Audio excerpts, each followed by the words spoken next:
Louis Pasteur est un chimiste né en 1822. C'est l'un des scientifiques les plus célèbres du monde. Décoré en France de la Légion d'honneur, chevalier de l'Ordre du Mérite et médaillé d'honneur des épidémies. Il sera aussi médaillé de la Grande Croix en Italie, au Portugal, au Brésil, en Norvège, en Suède, en Belgique, en Roumanie, en Serbie. 2020 rues et boulevards portent son nom en France, ainsi que 67 000 établissements publics. Des billets seront à son effigie, ainsi que des timbres-poste. Pasteur est un très grand orateur, manipulateur, qui a su habilement attirer la lumière des projecteurs sur sa personne, mettant dans l'ombre les hommes à l'origine de ses découvertes. Nous allons vous dévoiler l'imposture. Sa première imposture sera sur la cristallographie. Ses travaux avaient déjà été réalisés par Jean-Baptiste Delisle en 1783. Pasteur se les appropriera en 1848, alors qu'il n'est âgé que de 25 ans. Sa deuxième fraude, la pasteurisation. Déjà expérimentée en 1810 par Nicolas Appert et appelée à l'époque appertisation. Elle sera ensuite démontrée par Alfred de la Motte en 1846. Pasteur s'attribuera les travaux et déposera le brevet de la pasteurisation en 1865. Pasteur commence à avoir plusieurs ennemis à l'Académie des sciences, qui voient en lui un fraudeur opportuniste. Passons au troisième plagiat, qui concerne la maladie des vers à soie. Béchamp est le premier à comprendre la cause microbienne des pathologies infectieuses. En 1865, il publie l'origine parasitaire de la pébrine. Son œuvre sera discréditée et falsifiée au profit des intérêts de Pasteur, qui va le critiquer avant de se rendre compte en 1868 que Béchamp avait raison. Alors Pasteur va déclarer à l'Académie des sciences, ainsi qu'au ministre de l'Agriculture, être le premier à démontrer l'origine parasitaire de la pébrine. Nous allons nous intéresser maintenant à la maladie du charbon, qui décimait des cheptels de moutons. Pour ce faire, nous allons revenir en 1881, sur l'événement qui va rendre Pasteur célèbre et asseoir sa notoriété. Nous sommes le 2 juin 1881. Des paysans anonymes, des hommes illustres, ainsi que des journalistes sont regroupés dans une ferme de Pouilly-le-Fort pour assister à l'efficacité de la vaccination. L'expérience porte sur 50 moutons, dont la moitié a été vaccinée, et l'autre moitié, qui sera le groupe témoin et qui n'a pas été vacciné. Sous les yeux des journalistes et de la foule, Pasteur inocule un bacille très virulent à 50 moutons.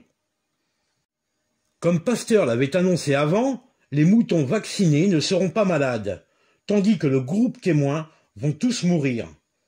C'est un triomphe, et la nouvelle fait le tour du monde. La pharmacienne biologiste de l'université de Lyon, Nadine Chevalier, dira « Mais comment Pasteur a-t-il pu réussir un tel coup de poker ?» Tout simplement en utilisant des bactéries tuées ou inactivées avec un antiseptique. Madame Chevalier ajoutera « Pasteur a eu recours faute de temps et devant l'impatience de ses détracteurs à l'Académie des sciences, au procédé inventé par Henri Toussaint. » Explication. En 1880, Toussaint soumet à l'Académie des sciences sa découverte d'un vaccin contre le charbon. Pour ce faire, il utilise des bactéries inactivées avec un antiseptique ou tuées par la chaleur. Pasteur dira « Cela renverse toutes les idées que je me faisais sur les virus. Sur les vaccins, je ne veux croire à ce fait surprenant qu'après l'avoir vu de mes propres yeux. » Pasteur affirmait à l'époque qu'un vaccin ne peut protéger contre la maladie qu'en étant atténué à l'air ou à l'oxygène. Adrien Loire, neveu et assistant de Pasteur, dira « Pasteur a ordonné à son équipe de préparer un vaccin avec le bichromate de potasse, l'antiseptique utilisé par Toussaint, et a interdit d'en parler. » Loire cite Pasteur en disant « Moi vivant, vous ne publierez pas cela avant d'avoir trouvé l'atténuation de la bactérie par l'oxygène. Cherchez-la. C'est ainsi que Pasteur s'est attribué sournoisement les travaux et la gloire de Toussaint. Sur cette maladie du charbon, Pasteur a plagié et humilié au passage Robert Koch. Avant de voler les travaux de Toussaint, le vaccin du charbon créé par Pasteur a tué près de 4000 moutons. Maintenant, nous allons vous parler du vaccin contre la rage. Bien entendu, Pasteur n'est pas à l'origine du vaccin antirabique. Les premiers vaccins contre la rage sont de Galtier et de Toussaint. Encore une fois, le vaccin de Toussaint contenait le virus mort par chauffage. Le vaccin de Pasteur contenait de la moelle desséchée. En 1886, fort de sa notoriété, il se lance dans une série d'essais, et 60 personnes vont succomber.